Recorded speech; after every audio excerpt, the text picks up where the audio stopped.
everybody, and welcome back to another Doctor Who product review. In today's review, I'm going to be taking a look at one of the latest 1960s Doctor Who serials to receive animation treatment. In today's review, the limited edition Steelbook release for Fury from the Deep, starring Patrick Troughton as the second Doctor. In this review, I will be taking a look at the product itself, taking a look at the Steelbook and generally what you get for your money, as well as the contents of the discs, including the special features, and briefly taking a look at the episode itself. Over the past few years, when they've been creating 1960s Doctor Who missing stories within the animation format, I thought that it rather makes sense to get the Steelbook variation over the regular classic DVD, mainly because in time, hopefully fingers crossed, the classic DVDs will be replaced by the complete season box sets that have been released in the past few years, and equally at the same time, there's something about the Steelbooks which I find generally quite appealing. They have quite interesting artwork, they're rather different to your standard DVD releases, and also at the same time Steelbooks tend to take up less space on the shelf, and there's simply something about them that is very, very collectible indeed, and this Steelbook is no exception. As per usual, we have the inclusion of a cartoon-esque animation design with the TARDIS there pictured in the very middle. Overall, it is considerably simplistic, however there is still quite a lot of smaller details when you look closer. This release is of course available to be purchased now from a series of different retailers. I picked mine up from HMV, I do believe it's also in store as well as online. There is also Amazon that is selling this product, Zavvi and Zoom as well. However, of course this is a Steelbook, so it is a limited edition release, meaning that it will be collectible and as a result will sell out in time. As per usual, to keep with the vast majority of Steelbook releases, we have the inclusion of a cardboard slipcase. This contains of your usual information, including Blu-ray and DVD details, as well as the title of the product, in order to keep the Steelbook itself simplistic, minimal and textless. On the front of this, we have the new series Doctor Who logo, this time round in the black typeface, so it stands out on the background. Below this, we have the title of the story, being Fury from the Deep. As per usual, they've gone with a rather unique typeface with this release, featuring a rather rugged design in order to make it look like a plant, or as we see throughout this story, alien-like seaweed. At the very bottom we have the inclusion of the new BBC rating system, this time round it is a 12, then we also have the inclusion of this being a 3-disc set. Flipping around to the back of the Steelbook now, we have the inclusion of the cardboard slipcase once again, however this time round featuring a little bit more text, including the repetition of the back of the Steelbook design, featuring the 1960s TARDIS team of the second Doctor, Jamie and Victoria. At the right hand side we get an inclusion of a little synopsis describing the serial overall. At the bottom half of the sleeve we get the inclusion of your usual Blu-ray jargon, including the feature length running time being 124 minutes approx, along with a few additional credits for the people who've worked on this story back in the 1960s, as well as for this 2020 animation production. And then finally, to conclude for the cardboard slipcase, we have the inclusion of the special features, which I will be covering in a little bit more detail later on in this review. And it is great to see that these special features do seem to be getting ever so slightly more padded out and detailed compared to the first releases in this series, the likes of Sharda and Power of the Daleks. It's great to see a few additional documentaries which are brand new and for this release. So now all of that is out of the way, taking a look at the most exciting part of this review, and it is of course the Steelbook itself. And as per usual, to keep with the style of the previous missing Doctor Who serials that have been released as a part of this series, we have a rather visually exciting and different design, and it doesn't particularly look like a 1960s Doctor Who serial. Of course, the most notable thing that differentiates this from a 1960s Doctor Who episode is the fact that it is vibrant and in colour, and of course we have a few additional things going on which didn't in fact appear within the story itself back in the 1960s, and overall it really creates an interesting variation and take on this story that's rather modern in approach. The most notable thing is of course the inclusion of the Tardis Exterior Box. Now the design of this is in fact really lovely, however it is of course simplified, so you do have a series of different shades of blue which have been used to bring out a few of those smaller details, including of course this lighter blue section to represent the different pillars on the side of the TARDIS box,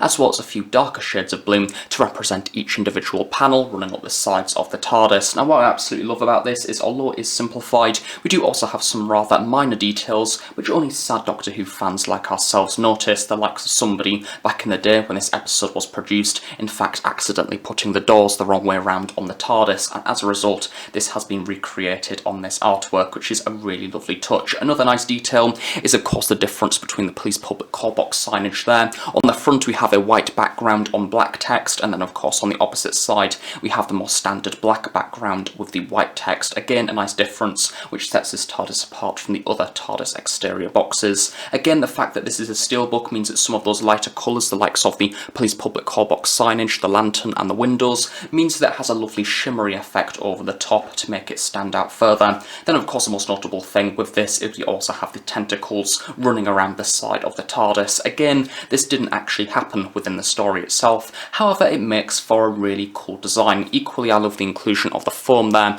at the very bottom, as well as a series of a few more tentacles running up the side, and of course the sea running around the horizon, as well as a few different shades of colour there in the background to represent the sky, including almost a green glow running up to the top. Towards the lower half of the artwork we get the inclusion of the sand of the beach there at the very bottom, which has been split up into a number of different shades, and does in fact remind me of those rather colourful touristy posters that they have at seaside resorts. However, naturally, with all of the tentacles over the top, it does make it look rather grim and mysterious. We also have a few bits of foam there running along the bottom of the TARDIS, as well as a few additional weeds. And as we move up to the top of the artwork, we have the inclusion of the sky, and again this isn't just one blank colour, we have the inclusion of a few different shades of green in there, almost like a gradient to give the appearance of the sky, as well as a few light lines in there to almost look a bit like rain. A really lovely touch also is the brief silhouette of Red Sands Fortress out there as well, which does of course appear within the later half of the serial.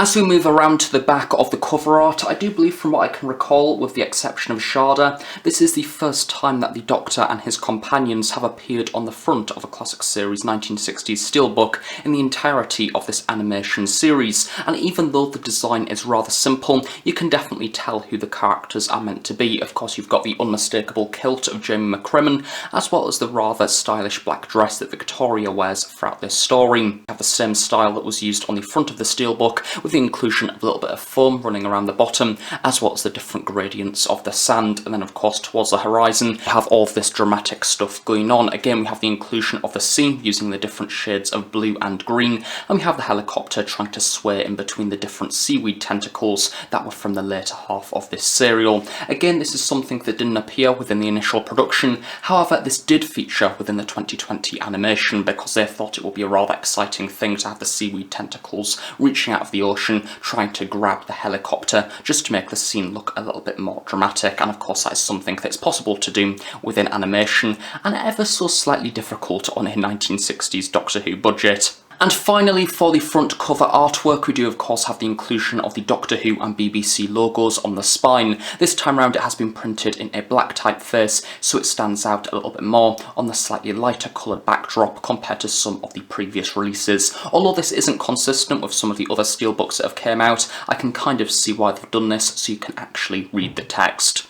Opening up the steelbook to take a look on the inside, of course as referred to earlier, this is a 3-disc set. The artwork is exactly the same across all 3 discs, and it is in fact the artwork that is also used on the standard DVD and Blu-ray releases, featuring Jamie, Victoria and the Second Doctor, looking very dramatic indeed. And then of course, as always, once you've removed the discs, it does also reveal an additional piece of artwork underneath. This time round, rather brilliantly, they've decided not to go with the Doctor and his companions, but instead Quill and Oak, who are of course the iconic characters throughout this story that do that rather creepy scene of opening their mouths and suffocating one of the other characters from this episode. It's one that definitely sticks in the mind, and it is a great design choice. As always with the Doctor Who steelbooks, this product does of course come with a complimentary pile of paper. This time round you have the booklet, which does of course detail a little bit about the story, including a few production notes, and as always the cover art is in fact the same to the regular Blu-ray and DVD releases. On the back of this we do also have a few additional credits about the story itself, including the main cast printed at one side, as well as the production team from back in the 1960s, even including a few additional credits of when and where it aired back in 1968, as well as a few additional credits for the 2020 animation version. This time round, of course, this episode was produced by Big Finish Creative. I'm not going to go through the booklet in any more detail, page by page or anything like that, as at the end of the day, if you decide to purchase this product yourself, you can read through the booklet at your own leisure. What I will say is it is really nice to see a few pictures included from the 1960s, including Patrick Troughton himself alongside Deborah Watling. Finally, 4 pieces of paper. As always, we get a little bit of an advert, this time round for Time Lord Victorious, the multi-platform extravaganza featuring multiple incarnations of the Doctor across audio dramas with Big Finish, figurines, comics, books, and lots of other stuff, so check out the official Doctor Who website if you would like to find out more about that. So now moving on to take a look at the contents of each disc, including the special features. Disc 1 includes the black and white full animation of all 6 parts, with additional audio commentary on all 6 of the episodes. Also included is the surviving footage, giving us a glimpse of how the episode really looked back in the 1960s, including that brilliantly creepy scene between Quill and Oak opening their mouths. There is also additional film trims for episode 6, as well as behind the scenes at Ealing Film Studios, showing a rare appearance of 1960s Doctor Who in colour. Moving on to disc 2, this showcases all 6 parts within colour this time round, which personally I recommend watching over the black and white version, as this initial production was of course intended to be watched in colour. Following in a similar style to the Faceless One's release, Animating Fury from the Deep explores the 2020 animation production, discussing the roles of the various teams scattered throughout the globe working on this serial. I love the attention to detail and the discussions of what went into this story and what changed over time, as well as detailing the process from storyboarding to the final piece that we got to see within this Blu-ray release. Also on disc 2 is the teaser trailer that was released on the official Doctor Who social media a number of months ago. Disc 3 contains the telesnap reconstruction of the original story, accompanied with linking narration and visual text. This is great for those who enjoyed the style of a loose cannon reconstruction and the serial being represented in the closest possible way to that of the original 1960s serial. The Cruel Sea, Surviving Fury from the Deep is an excellent 40-minute documentary in a similar style to that of the complete season box sets, looking back on the production with members of the team returning to Red Sands Seafort in the Thames estuary over 50 years after the original episode was shot. Considering the vast majority of those involved are sadly no longer with us, the team still managed to create an in-depth and interesting high-quality documentary watch. Also featured on disc 3 is archive interviews with Peter Day, who designed the story, as well as Victor Pemberton, who wrote the serial itself, as well as the BBC radio drama The Slide, which was adapted by Victor after the initial script was rejected for Doctor Who a number of years previously, presented across 7 parts, making listening rather easy. And finally, there is a photo gallery providing a visual context to the original episode. Overall, for special features, this is a rather bulked out release, and it is great to see more variety compared to some of the previous releases within this series, and as a result is definitely worth the purchase, with the particular highlight being the documentary. So now moving on to take a look at the story itself. The Fury from the Deep is a story that I've heard quite a lot about in recent years, once the attention of animating Lost 60s serials was on the increase. Due to it not featuring the big baddies of 60s Who, the likes of the Cybermen, Daleks and Yeti, it's one of those episodes that I knew nigh on nothing about prior to the release of this animation, other than the fact that it included 2 creepy Laurel and Hardy-ish looking guys who breathe on people until they die. And it features lots of foam, and that was basically it. The Big Finish team have not only done this story justice, but have exceeded the effects that 60s Doctor Who were capable of. I'm aware that this is something that will anger some fans, especially after the scene cut within the Macra Terror release. However, personally, it really doesn't bother me. The team have made Fury from the Deep a 2020 adventure, packed with dramatic shots, directing, and seaweed tentacles perfect for the animation style. And the only thing that restricts it is the clear age of the audio itself, although it's not too bad. This makes complete sense, as they are animating the entirety of the story and aren't hopping between the animation and visual format like the releases of The Invasion and The Reign of Terror. It's a 100% animation project in its own right, and as a result should be kind of distanced from the original transmission version. One of my personal favourite parts of this narrative is it actually builds up the departure of Victoria, showing her feeling distressed throughout the serial, and the stress of travelling everywhere that the Tardis lands seems to lead to threat and fear.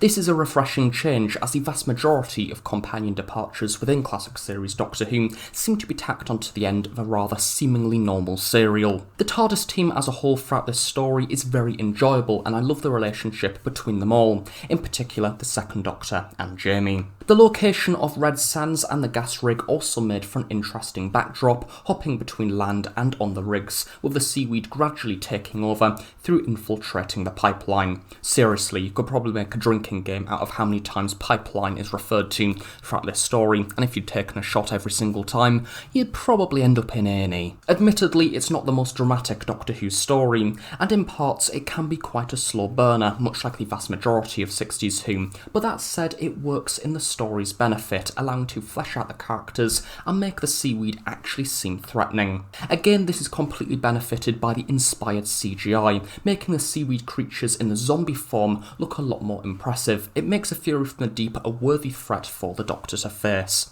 Usually during these animation projects, I feel the sense of detachment, that the visuals are clearly placed over something that was once completely different, being the initial visual story. Slight delays within the sound or even completely unaccounted for sounds within the animation style often make the story feel a little bit unusual, but Fury from the Deep didn't have that effect on me. Throughout the duration, I was immersed within the adventure. I treated it like an animated Doctor Who story, and not a lost Doctor Who story, and I think that is solely down to how Pemberton writes the script overall. The characters leap off the page and the characters are believable, even though Oak and Quill are quite obviously the baddies from the very beginning, and it is pretty hilarious seeing the characters seemingly hobbling around the base, not knowing that the baddies are right in front of them. In conclusion, it's a thoroughly enjoyable sci-fi adventure, and the TARDIS team are perfect. They have a superb dynamic, and I was actually quite sad to see Victoria depart at the end. It's clear that they had a lot of fun making this story, both the cast back in the 1960s, but also the 2020 team regenerating their story for a new audience, and because of that, I look forward to seeing what Big Finish Creative animate next. And with that does of course conclude my review of the Doctor Who Fury from the Deep limited edition Steelbook release. Overall, it is a really lovely product and definitely worth adding to your shelf, especially if you have the previous releases. As for the special features, these are also really entertaining and worth the recommended retail price. And the actual story itself is also a rather enjoyable 60s adventure that, once again, much like the Macra Terror, I actually think that the animation format benefits this story and makes it ever so slightly more effective had this story still existed within the TV archive. The animation format has its benefits, and this story definitely uses that to its strengths. So thank you very much for watching this review. I really hope you have enjoyed it. Do of course stay tuned on the Host Productions for brand new Doctor Who content each and every week. And of course, on that note, what other Doctor Who stories would you like to see animated in the future? At the minute, I'm hearing rumours that possibly Evil of the Daleks might be next, or maybe even the Abominable Snowmen, but personally, I would like to see some First Doctor serials be animated at some point, because there are some really brilliant pure historicals in there that I would love to see visualised. So thank you very much for watching, I shall see you all next time. Bye for now.